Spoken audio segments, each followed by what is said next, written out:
All right. Well, I'm here with the one and only Jeff Goodman. I want to talk a little URI basketball A10 as well. How do you think the year off for Coach Miller maybe helped him? And also, really, what do you think of the hire for Rhode Island? I love it. I mean, listen, I love it. I remember being out in Tucson. So I went to an Arizona game, Arizona UCLA. It had to be in January. And I went out there. And as you know, we had Arch and Sean on Field of 68 all year. So I've known both. I've known Arch for probably since I started doing this 20 years ago. And we went to Sean's house and had dinner or whatever and just hung out for a while. And we were actually talking about jobs and more for Arch than Sean, because I think we felt like Sean probably wasn't going to get one this year. And he ended up getting Xavier, but it looked like he was probably going to be out another year. But with Arch, we're going through jobs. And one of them that we talked about in depth was URI at that point, because I think everybody knew David Cox wasn't going to make it. Yeah. And my thought was URI would be perfect for him. I'm familiar with it. Obviously, been a Boston guy, been there plenty of times. Maybe my favorite kid I've ever dealt with is Jimmy Barron. Yeah. Ever, like at any level ever. I've known him since Worcester Academy days, and visited him in Lithuania a few years ago when I was out there for the Ball brothers, and we went out drinking a little bit. So I know kind of URI very well, and I felt like Arch would be perfect there. And he knew about it, but I don't think he was as gung-ho about it until he really dealt with Thor. Yeah. And I think Thor sold him on kind of the vision and the infrastructure and the commitment and all of that. And I think he was blown away by Thor, to be honest. I think that was the biggest selling point for Arch to take the job and be. I mean, he is so invested and so into it right now. And I think for Arch, Indiana was the wrong fit. Yeah. In a lot of ways. And part of it was he always wanted Ohio State. And he took Indiana, and I think Sean told him to take Indiana. And everybody probably told him to take Indiana at that point because you had to. But then Ohio State opened up like 2 months later when they fired Thad Matta. So I think it was always hard for Arch to wrap his head around the fact that he fit better at Ohio State. He knew Ohio State. And the fishbowl that was Indiana really wasn't right for Arch, especially when if they go really well, you're fine, right? Like, it doesn't matter. But he's a ball coach who wants to coach, doesn't want to do a lot of that other stuff. And in Indiana, you have no choice. At URI, I think he's learned he's going to have to do some of it, but not nearly to the level that you have to do in Indiana. Definitely. Yeah. I mean, I remember talking to, I think it was Dustin DePiric. I forget his name. He was the beat writer for Bloomington Times, covered Indiana, and he had mentioned that too, that it wasn't his, nope. the media attention. And, Indiana's Indiana, it's not, 1978 anymore. Right. So, I could see that. And, to your point, Rhode Island is a great job. The Ryan Center, I would say, is one of the best, if, that and Dayton, best arena in the A10. And we got a rich history, but we're definitely excited. I know, speaking of Archie, the A10 in general, I would say had a pretty good offseason, if you want to call it, and still going. VCU getting a bunch of recruits. Obviously, Dayton, Dayton could be a top 20 team. And then, Frank Martin at UMass, Dunphy at LaSalle. I think coaches nowadays with transfers make leagues, in my opinion. What do you think those new hires, Martin, Dunphy, and Miller mean for the A10 moving forward? I remember the time that was a 4 to 6 bid league, late 90s. Yeah, I mean, Arch and Frank, I think are terrific, and obviously UMass went after Mark Schmidt first to poach within the league, and that didn't quite work. And I never understood why Schmidt would do that. It's such a lateral move. Maybe he'd make a little bit more money. But Frank's another guy who's invigorated, who I've known forever. And you talk to him now and he's all in. And, you might think both Arch and Frank would be like, well, they were at big time programs, Power Fives, whatnot. They would, but I'm telling you, they are all in. Yeah. So Dump is the one I don't love. I don't. And I love him as a guy. Everybody does. He's like the nicest human being ever.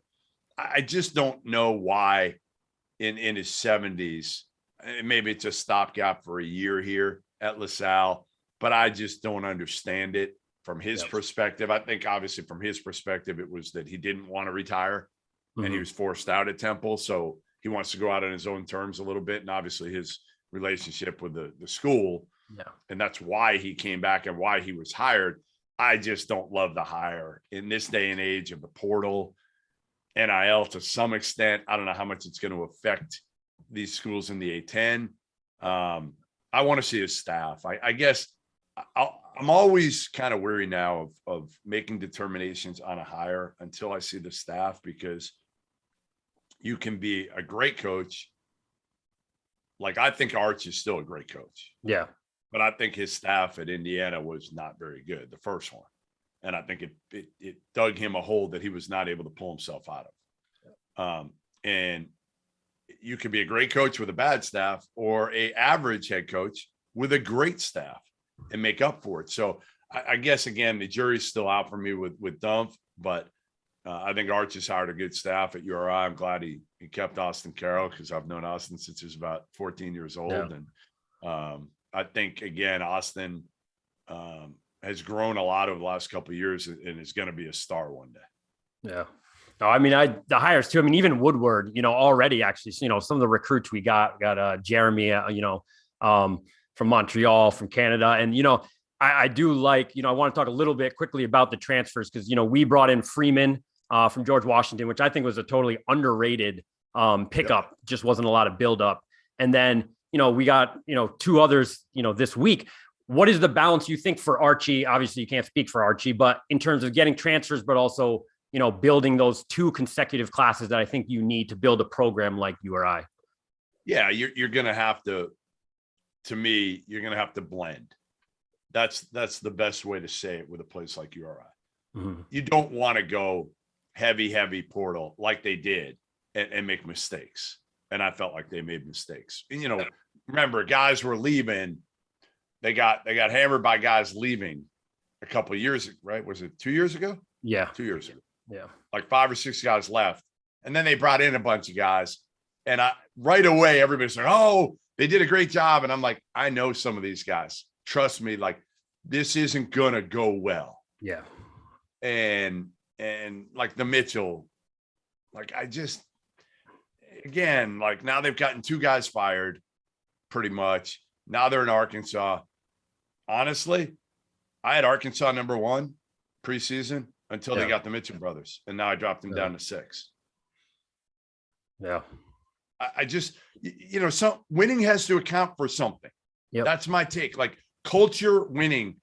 And I think that's what Archie's going to try to do here, as much as humanly possible. Is you've got to get talent, but you also got to get a good culture with guys who are playing for the right reasons and to win, not for that next NIL check, or not to be able to get out right away, or the NBA or pros or whatever. So, I think the benefit you get Arch now is, I think he learned a lot at Indiana. I think he learned a lot of, again, what not to do and what to do.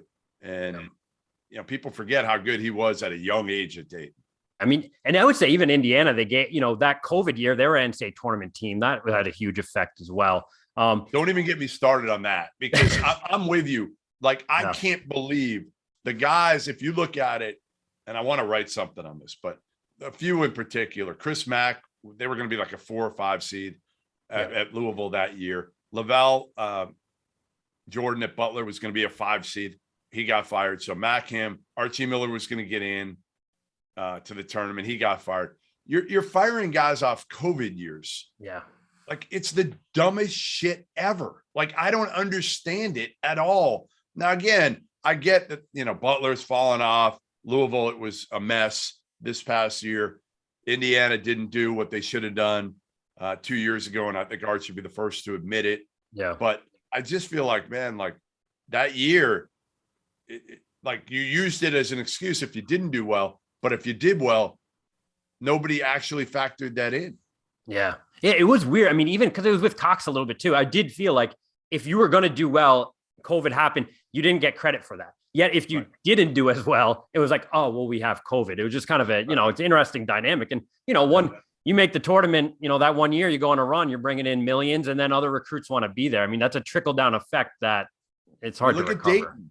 What if Dayton had gone to the Final Four that year? I know. Yep.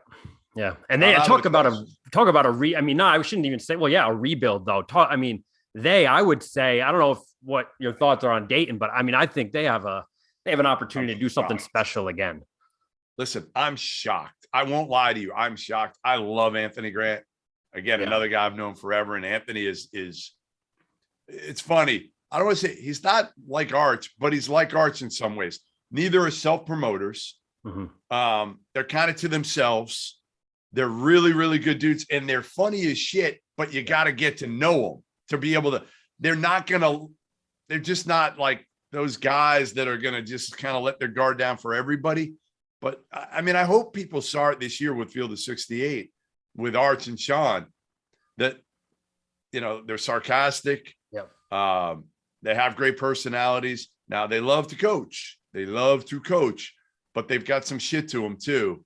And I think that's an area that I think really for me was fun to watch because other people didn't know that. And I remember when I recruited is probably a different word, but when I tried to get them on Field of 68, one of the things I said to him was, hey guys, like a lot of people don't think you guys have any personality. Yeah. Like, come on this and show people, I know you have personality, show that on this show. And they really did. So that was cool. They did. It was great. The dynamic. And that Miami call by Archie will still go down. And, I'm sure in the brotherly arguments. Yeah. Last question. I know you're busy. I'll let you go. There is, talk, and I know the Atlantic 10, it's reported that they're willing to take another team. Obviously my dream world would be Temple. That's not going to happen with football money, obviously. I know Iona has been discussed, but for me, if Rick Pitino is going to be there for 20 years, okay, maybe you can't do it based on a present coach. No. Is there a team you think would fit into it? Because I genuinely feel like the A-10, I've always felt this way.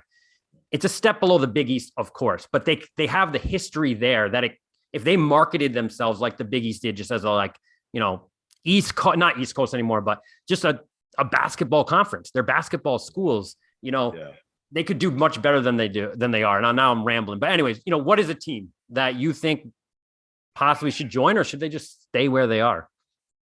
Yeah. I think you stay unless you get somebody that's really worth the value. Right. And I don't know who that is. Cause again, can you poach anybody? Is there good enough to poach anybody in the AAC? Mm-hmm. Again, football is a factor for most of those schools. So it's not based on we want to make it based on hoops. Yeah. But a lot of times it's not going to be about basketball. It's going to be about football. So, you look at it and again, like who are, in the NEC, you're not taking anybody in the MAC. Yeah, it would be Iona, but if Rick Pitino leaves, how attractive is Iona? I know Western Kentucky, Belmont's been thrown, but I don't fit. Yeah. They don't fit. No. To me, again, you want a team that's going to add value. Those add value, but regionally, they don't really make sense. So I think you got to look for kind of that Northeast type school, and I don't know who it is. Again, the CAA, you look to the CAA, who's the best team. I don't think there's anybody there that's worth it. Like Hofstra. Is Hofstra going to bring enough value? None of those are going to bring enough value to say we have to add another team. So I think you kind of, you wait and you see if somebody's worth it. But right now, I don't see anybody worth it. I think you'd just be adding a school just to even it out. Yeah, no, I agree. There is a rumor that the Big East wants to replace Providence and put URI in there, but I don't know if there's a lot to it, but Providence is begging to get into the A-10. I can't see URI in the Big East with Providence. I'd be shocked. No, that's a bad history for us. We don't want to go. We don't want to go there. You do not.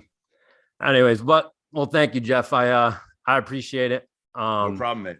And good seeing you. I know you got your hands full with the kids. Yes. So you kept them quiet for this whole interview. That's impressive. 4 kids. I can't keep my one kid who's almost 18. Well, she is 18 now. Yeah. I can't keep her quiet. So that's Very impressive. Thank you. And PC, you or I got to get to a game. I don't know if you've been, but I have. Yeah. I have. This year, I really got to go because again, like it's different now with Arch. I feel this kind of bond with Arch now, and Cooley. I know you probably, you guys at URI. It's hard to hate Ed Cooley. Oh, I can't. I love Cooley. Can't, right? Like you can't. I don't care who you are. You cannot hate Ed Cooley. And the cool part of this is Arch and Cooley are super tight. Oh, nice. They're really close, really close. I think they were on the coaching staff for USA Basketball a few years ago with Sean being the head coach. So they're super tight. I think they'll have a lot of fun with this rivalry. I really do. I think they'll have a lot of fun. I got to get down and see Arch soon. Like the weather is finally nice here today. And I know you're dealing with probably the same weather I am I'm here north of Boston. It's finally nice. So I may take a drive and just surprise Arch one day at his new spot on the water. Yeah. And just show up, knock on the door, and bring some breakfast or something. No better place than Rhode Island in the summer. It's magical. We thought about we live in Newburyport, which is an hour north of Boston on the water. Yep. And the town is. We thought about Newport. Like the two things we were thinking about were Newport and Newburyport. And we went with Newburyport because it's closer to my wife's family. But I love Newport and Narragansett. Those areas are awesome. I don't know if I can afford a place in the water. That's Narragansett, but yeah, that may be the goal in a few years. Well, if you do, I'll start a landscaping business. I'll cut your lawn. How about that? Perfect deal. Absolutely. All right, awesome. And I'm doing this side note, doing a show with Kenny Green. I got Wheeler, Mobley. They're going to be coming on. So maybe one day in the next couple of years you can come on and we'll hope for the best and go Celtics. Thank you again. You got it, Nate. Take care, man.